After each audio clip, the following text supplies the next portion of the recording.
Aujourd'hui, je vais vous parler d'Ivado, de Montréal et de ce qu'on fait chez Ivado. Mais pour faire ça, je vais commencer par vous parler de la Corée, de DeepMind et de ce qu'ils ont fait chez DeepMind. On a déjà parlé du Go, un logiciel qui s'appelle AlphaGo, qui a battu il y a exactement un an le meilleur joueur de Go du monde. Et en partie parce que probablement l'entreprise qui était derrière s'appelle DeepMind. On a beaucoup parlé de l'apprentissage profond et des techniques qui étaient utilisées derrière ce joueur de Go artificiel en apprentissage profond. Mais l'ensemble du système fonctionnait en utilisant aussi une deuxième partie algorithmique qui s'appelle la recherche opérationnelle. Et l'apprentissage profond, on en a beaucoup parlé ici. L'apprentissage profond, on s'en sert pour évaluer une situation, on apprend à catégoriser. Est-ce que telle situation sur le plateau de Go, c'est une situation qui est plutôt bonne pour moi, plutôt bonne pour l'adversaire? Si je pose une pièce à tel endroit, comment est-ce que la situation se transforme? On retombe sur des algorithmes un peu comme qui ont été présentés, un algorithme min-max par exemple. Mais le plateau de Go est a tellement d'options, tellement de possibilités de jeu, qu'on ne peut pas aller explorer tous les coups qu'on pose. On est obligé d'en choisir certains, et c'est là qu'arrive la recherche opérationnelle. La recherche opérationnelle va nous dire, bon, on ne va pas explorer toutes les possibilités, mais on va regarder, on va explorer ce coin-là, puis on va poser des pierres, puis voir à plusieurs coups d'avance à quel point on a des chances d'aller gagner dans cette partie-là. Ces deux approches, l'apprentissage profond et la recherche opérationnelle, sont deux approches qui, au niveau de la recherche universitaire, sont très développées à Montréal. Quels que soient les critères que vous allez choisir pour évaluer excusez-moi, la qualité d'une recherche universitaire, si vous cherchez la quantité de financement gouvernemental, le facteur d'impact des publications, l'attractivité auprès des étudiants, etc., Montréal est première ou sur le podium en matière d'apprentissage profond. Et ce qui est beaucoup moins connu, parce que ça a été beaucoup moins pointé par les médias dans les derniers mois, c'est que Montréal est aussi à ce niveau-là en matière de recherche opérationnelle. Il y a des laboratoires qui existent depuis plusieurs dizaines d'années qui travaillent sur la recherche opérationnelle, sur les sciences de la décision. Quasiment la moitié du financement gouvernemental en recherche opérationnelle arrive à Montréal. Donc on a vraiment un pôle énorme de recherche. Vous ajoutez à ça le fait que très récemment, ça a été dit, Montréal a été considéré comme la meilleure ville où faire ses études à l'étranger, donc en détrônant Paris qui était au sommet du classement depuis un moment. Et ça devient très raisonnable d'aller créer une structure qui va essayer de rassembler l'ensemble des acteurs du monde de l'apprentissage profond et du monde de la science des décisions ou de la recherche opérationnelle. Cette structure, c'est Ivado. Excusez-moi. Cette structure, c'est Ivado. Il se trouve qu'en plus, pour faire une histoire simplifiée, HEC, Polytechnique sont les gros pôles de recherche en sciences de la décision et en recherche opérationnelle. L'Université de Montréal est très fort côté apprentissage profond. Les trois universités ont un long historique de collaboration, donc ça devenait assez naturel de créer une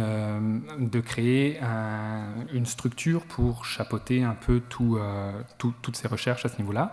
Cette structure, c'est Ivado, l'Institut de valorisation des données.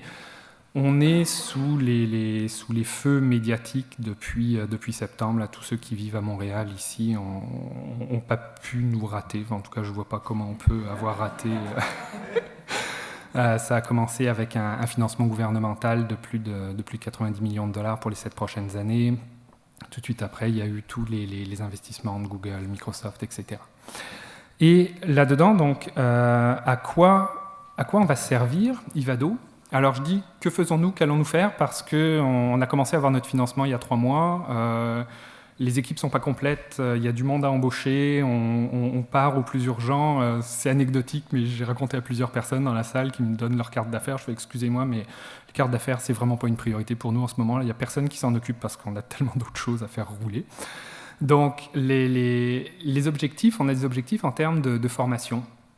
d'un bout à l'autre, c'est-à-dire autant la formation créditée universitaire que des entreprises, nos partenaires industriels qui disent « écoutez, moi je ne peux pas me permettre d'avoir mes ingénieurs qui partent pendant 1 an pour faire une maîtrise, qu'est-ce que vous pouvez me proposer en 3 semaines pour qu'ils reviennent puis ils soient efficaces, travailler sur l'apprentissage profond directement à l'intérieur de notre entreprise ».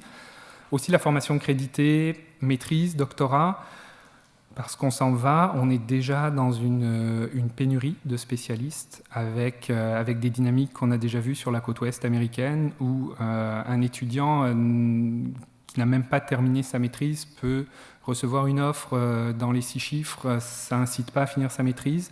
Si on n'a personne qui finit sa maîtrise, on n'a personne qui fait des doctorats, on n'a personne pour relever les professeurs, et puis on se retrouve à avoir un gros problème de relève et de disponibilité de la main-d'œuvre. Donc ça, c'est une des missions d'Ivado, de s'assurer que, à la fois en termes de recherche fondamentale et de recherche appliquée, il va y avoir du monde qui est capable de faire ce qu'on demande, et la pénurie, on la voit déjà. Donc là, on a un travail colossal à ce niveau-là. On est là pour supporter la recherche, autant fondamentale que partenariale. La recherche fondamentale, si les universités ne les font pas, il n'y en aura pas. Il y a quelques entreprises qui en font, mais même si c'est des entreprises qui ont beaucoup de moyens, parfait. Elles sont quand même assez assez limitées. Puis de la recherche partenariale aussi, où on a des partenaires qui nous donnent des défis, des données, de l'argent, l'un ou les 3. Et évidemment tout ce qui peut aller autour de ça pour aller supporter ce travail un peu collaboratif entre recherche opérationnelle et apprentissage automatique.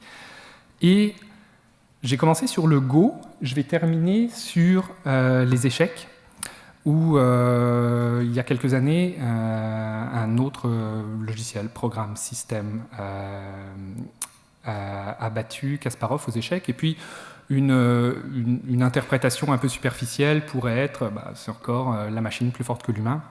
Mais quand on regarde un peu les conséquences de ce qui s'est passé après ça, ça a donné la naissance à une ligue d'échecs freestyle, dans laquelle des humains jouent, des ordinateurs jouent, mais aussi des équipes humains-ordinateurs, dans lesquelles chacun utilise ses propres forces. On ne cherche pas à avoir l'ordinateur le plus performant, l'humain le plus performant, ils travaillent ensemble.